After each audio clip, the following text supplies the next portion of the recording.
Et bonjour, aujourd'hui on va parler de Minvo. Minvo, qu'est-ce que c'est? C'est une application qui permet en fait de capturer, transformer nos vidéos et de les rendre un peu plus dynamiques. Ça fait un mois maintenant que je m'amuse à créer des publications pour TikTok et YouTube.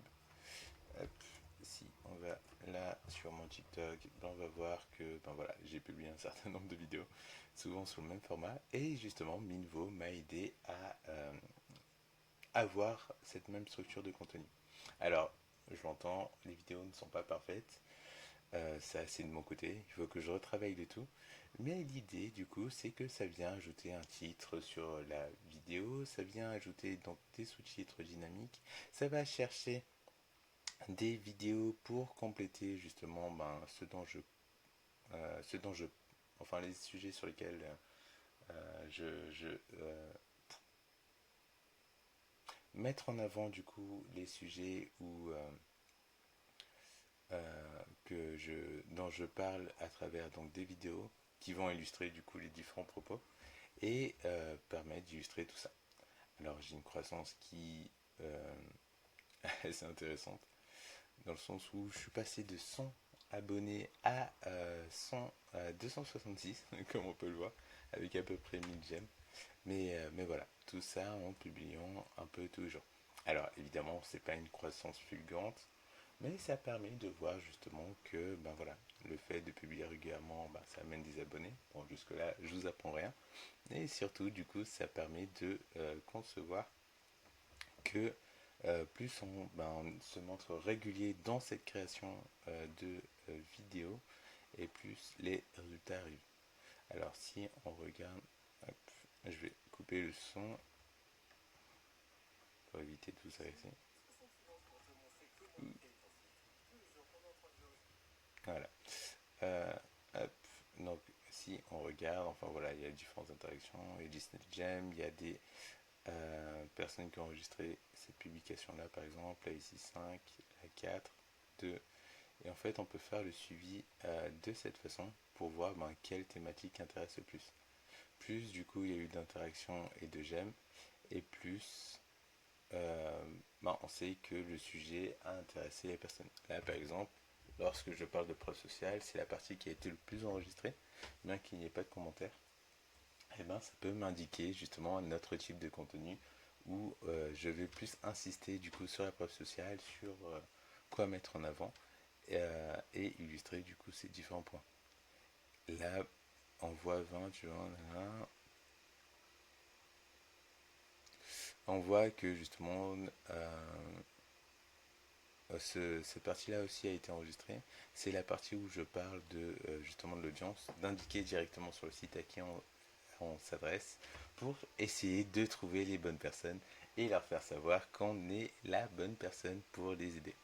Et pareil, ça là se trouve du coup enfin sur le site et je donne toutes ces pratiques. Et déjà, je vois deux axes vers lesquels je pourrais m'orienter pour les prochaines vidéos. Et bien que, encore une fois, ben voilà, il y a des vidéos beaucoup plus qualitatives, l'idée c'est que là je me suis filmé simplement avec mon téléphone. J'ai fait savoir justement, enfin je me suis posé pendant 2 heures, je me suis filmé, j'ai proposé justement ben, tout ce contenu-là. C'est pour ça que j'ai la même tenue, c'est pour ça que le format est le même. Mais pour une première fois, justement, ça permet donc de se mettre dans le bas, créer justement ben, quelque chose, même si le format reste le même, ben, ça n'empêche pas d'avoir quand même un minimum d'engagement. Et encore une fois, c'est un essai pour voir ben, justement qu'est-ce qui peut se fonctionner. Là, j'ai tenté autre chose, ben, ça a plutôt bien marché, enfin par rapport aux autres vidéos, j'entends. Et donc l'enjeu, c'est donc de définir ben, quel serait les formats qui pourraient fonctionner. Le tout, c'est de tester, de réitérer et de reproposer quelque chose. Mais voilà, tout ça pour dire que j'ai filmé l'intégralité du coup de ces vidéos avec mon téléphone. J'ai intégré donc ces vidéos sur Minvo et grâce à Minvo, j'ai pu du coup créer des clips personnalisés pour donner vie du coup à ces vidéos. Ce qui est intéressant avec Minvo, c'est que c'est facile d'utilisation. C'est concrètement, on arrive dessus, on vient cliquer sur Upload, on va chercher donc la vidéo sur notre ordinateur et derrière on vient l'intégrer du coup sur Minvo comme on peut le voir ici. Là par exemple on est donc jour 22, hop, on va faire le jour 23 ensemble.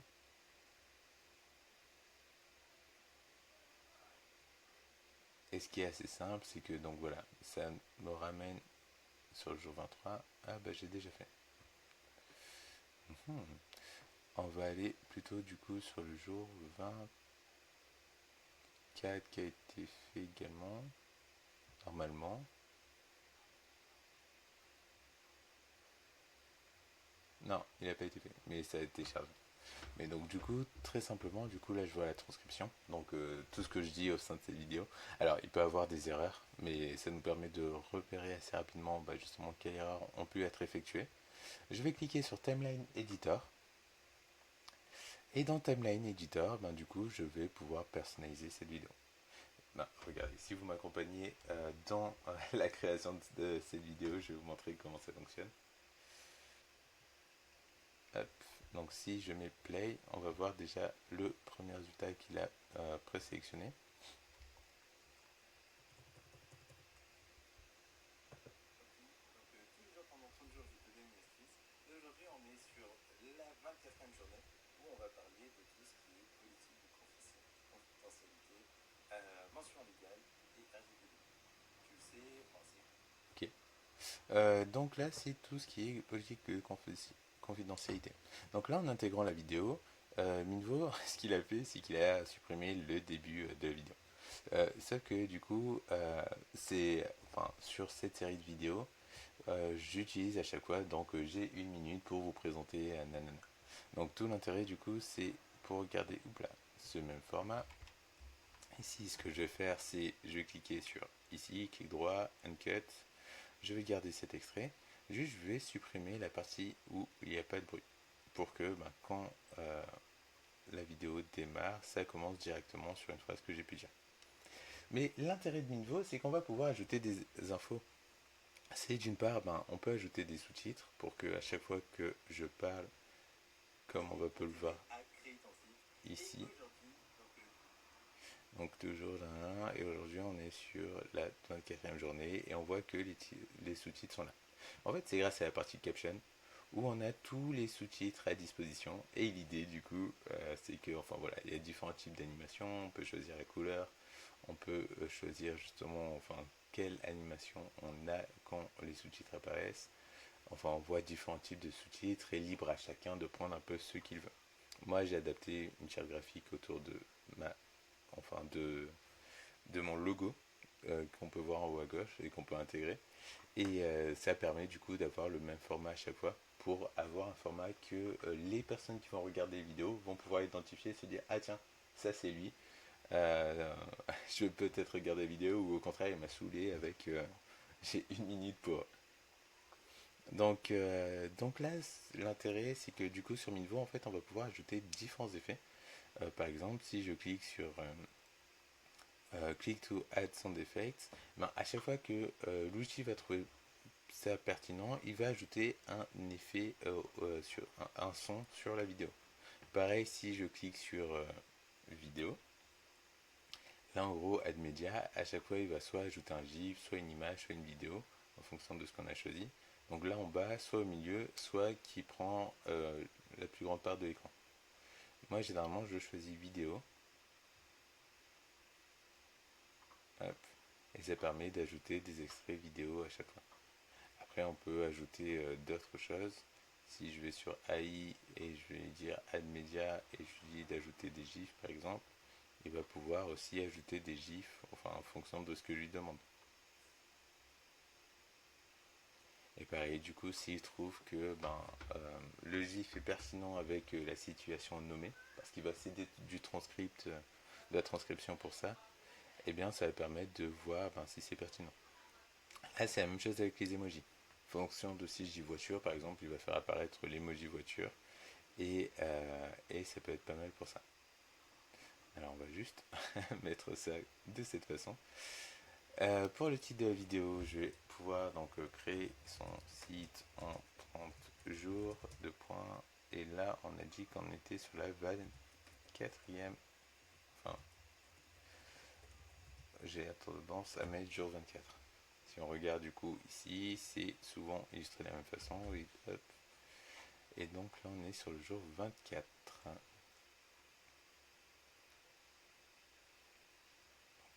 Hop. Donc si on retourne en arrière, je mets play. Et on va voir que là, on va voir un petit emoji qui apparaît, qui correspond du coup à ce qu'on a pu mettre. Bon, on voit que le GIF, il a eu un peu de mal. On va rester sur l'aspect vidéo, hein. Comme ça, au moins, on a uniquement les vidéos. Et par exemple, là, du coup, on voit quelqu'un en train de signer, parce qu'on parle justement de politique de confidentialité. Et l'autre point qui est assez magique, du coup, avec l'outil, donc si je retourne au début, c'est autour du montage. Donc déjà, vous avez vu, c'est assez simple de mettre en place de cette façon. Donc là, on voit donc politique de confidentialité, il montre. Bon, très souvent, il fait des zooms comme ça. Alors sur certaines vidéos, ça peut marcher, mais dans mon cas, non.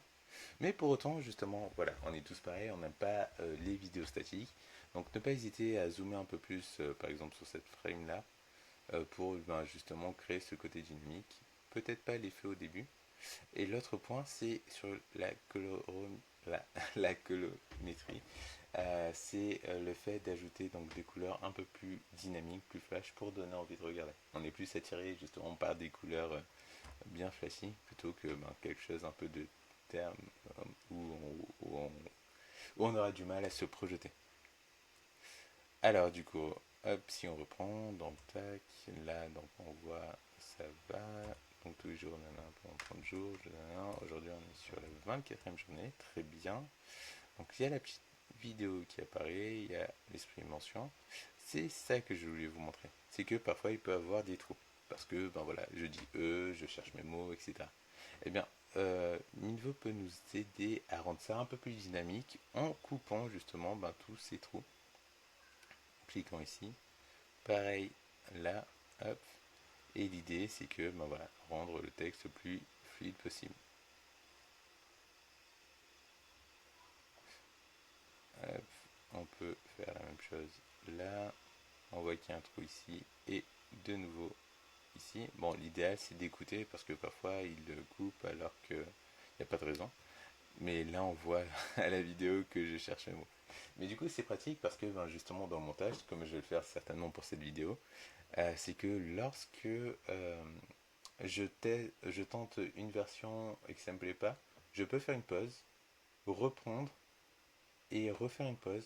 Et comme ça, je sais que voilà, quand il y aura cette pause, c'est que dans cette partie-là, du coup, j'ai quelque chose à supprimer ou à réajuster.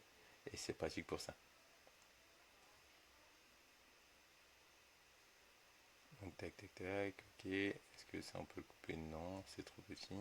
Donc pareil, on voit du coup toutes ces vidéos, c'est lui qui les a ajoutées tout seul. Hop, on supprime ici. On supprime le petit trou là. On continue, on va voir ce qu'il en est. Hop, par ici. Et voilà, enfin ça nous permet de gratter quelques secondes, certes, mais en fait ce qui est intéressant c'est la dynamique. On est tous pareils, une vidéo qui paraît trop longue, on n'a pas forcément envie de la regarder. Donc l'idée ici c'est de simplifier ce travail pour les personnes qui regarderaient notre vidéo, leur donner envie justement de poursuivre et de se projeter avec nous. Donc voilà. Alors idéalement du coup ici on réécoute et on voit justement ce qui a été dit. On a aussi la transcription. On peut par exemple, si je supprime aujourd'hui, eh bien je ne vais pas dire aujourd'hui dans la vidéo. Je fais clic droit, pardon, je clique dessus, je mets cut et dans la vidéo du coup on va voir, il efface la partie aujourd'hui. Comme ça, si on a des mots parasites, par exemple, moi je sais que j'ai du coup justement et ben, etc. Et bien ça permet de les supprimer durant le montage et c'est pratique pour ça. Mais si on veut annuler, on fait clic droit sur le mot et on met uncut. Et ça permet de le retrouver. Mais voilà, on a du coup les points essentiels. Ah, donc Minvo peut nous permettre d'ajouter des titres, l'audio. Il y a des chansons qui sont intégrées directement dedans. Alors le défaut, c'est que par exemple, j'ai utilisé Lofi 2 pour la plupart de mes vidéos. Ça marche sur TikTok, mais sur YouTube Short, ça a coupé du coup mes vidéos parce que justement euh, euh, parce que j'ai utilisé le Lofi 2 qui en fait n'est pas une musique libre de droit. Et donc c'est dommage d'avoir passé autant de temps à travailler une vidéo. Enfin autant de temps, vous avez vu ça a pris 5 minutes mais enfin sur toutes les vidéos que j'ai pu publier du coup et ben j'ai mis à chaque fois la même chanson pour garder cette cohérence et finalement YouTube ne l'autorise pas. Là où TikTok l'autorise. Mais du coup maintenant ce que je fais c'est que voilà, par exemple ici j'ai pas ajouté d'audio parce que j'ajouterai du coup directement sur les plateformes et ça me permettrait de jouer sur les musiques tendances pour ressortir au mieux. Euh, ok. Hop. Alors juste une chose. Donc comme je disais, les effets. Hop. Et on va appliquer ça de partout. Hop. Et normalement on est bon. Donc maintenant, qu'est-ce qu'il nous reste à faire? En fait, exporter cette vidéo. Donc pour ce faire, on va pouvoir exporter donc de cette façon. Je mets télécharger. On peut faire en 360, 1080, 4K. Moi, je vais prendre 1080 pour l'instant. Et ça me permet du coup d'enregistrer de cette façon la vidéo. Et hop, donc du coup là, ça va prendre un petit temps histoire de charger cette vidéo là. Et pour compléter ça, si on va regarder sur la page d'accueil, donc je reclique sur vidéo, on va sur la page d'accueil Minvo. Là, on est sur Upload. À la fois, on peut du coup ajouter une vidéo juste comme ça qui est enregistrée sur notre ordinateur. Également, du coup, on peut importer via un lien. Par exemple, s'il y a une vidéo qui est déjà sur YouTube et on veut faire le montage, eh bien, c'est possible. L'outil va chercher directement les meilleures parties de cette vidéo et nous proposer justement des séquences à repartager qu'il va modifier lui-même pour republier sur les réseaux sociaux. On peut paramétrer aussi normalement les publications sur les réseaux sociaux. Bon, pour l'avoir fait, ça n'a pas très bien marché. Donc après Minvo reste assez jeune, donc pour l'instant il y a des possibilités d'évolution.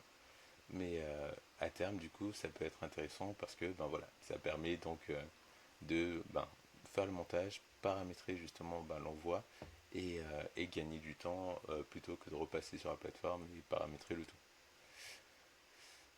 L'autre point, c'est qu'on peut aussi avoir du coup un espace par brand, par marque. Imaginons que voilà, vous voulez faire des vidéos personnelles, également des vidéos pour votre entreprise, ou vous avez encore une autre chaîne secondaire. Et bien tout l'intérêt, c'est qu'on peut le paramétrer ici et ajouter autant de marques que l'on veut. Donc hop, c'est pratique pour ça. Et Minvo, moi je l'ai connu grâce à AppSumo. Hop, qui propose justement en fait plein d'outils pour justement aller plus loin, plein d'outils en fait à disposition. C'est-à-dire que AppSumo va proposer des outils qui permettent en fait d'accéder du coup à ces plateformes et de les utiliser à vie. C'est-à-dire que là où d'habitude, enfin normalement on serait amené à payer, hop, si je retourne par exemple sur Minvo, là où normalement on est censé payer. Alors, est-ce qu'il va mettre les tarifications? Oui, sinon pricing. Si normalement on est à 5 euros par mois ou. Alors, attends, c'est sur le plan annuel. Donc, donc ça fait. Je précise pas. Mais là où on est à 60 euros justement à l'année, par exemple sur celui-là, où on est ici à peu près 90 euros à l'année, et bien en fait sur AppSumo, la plateforme nous permet d'avoir l'outil à vie pour 80 euros. C'est-à-dire qu'on paye 79 $, donc un peu moins de 79 €, quoique. Avec la TVA, c'est un peu plus. Mais et après, du coup, ça nous permet donc d'utiliser donc l'outil comme on le souhaite. Et comme vous l'avez vu, ben, c'est assez pratique parce qu'on peut faire ben, tout ce que j'ai pu évoquer sur le montage vidéo, ça prend un peu moins de temps, c'est facile à utiliser et c'est pas mal pour ça. Donc en ce moment il y est, ça va pas forcément durer, donc si le montage vidéo vous intéresse, ça vaut le coup de foncer dessus. Mais en tout cas, ben voilà, sachez que ben, c'est facile d'utilisation, j'ai pu vous montrer un cas, libre à vous du coup de l'exploiter à votre façon. Donc merci beaucoup d'avoir suivi cette vidéo, j'espère que ben, ça vous aura plu et n'hésitez pas à me dire en commentaire ben, si vous avez des questions ou si vous voulez enfin avoir d'autres informations sur d'autres outils similaires. En attendant, je vous souhaite une excellente journée.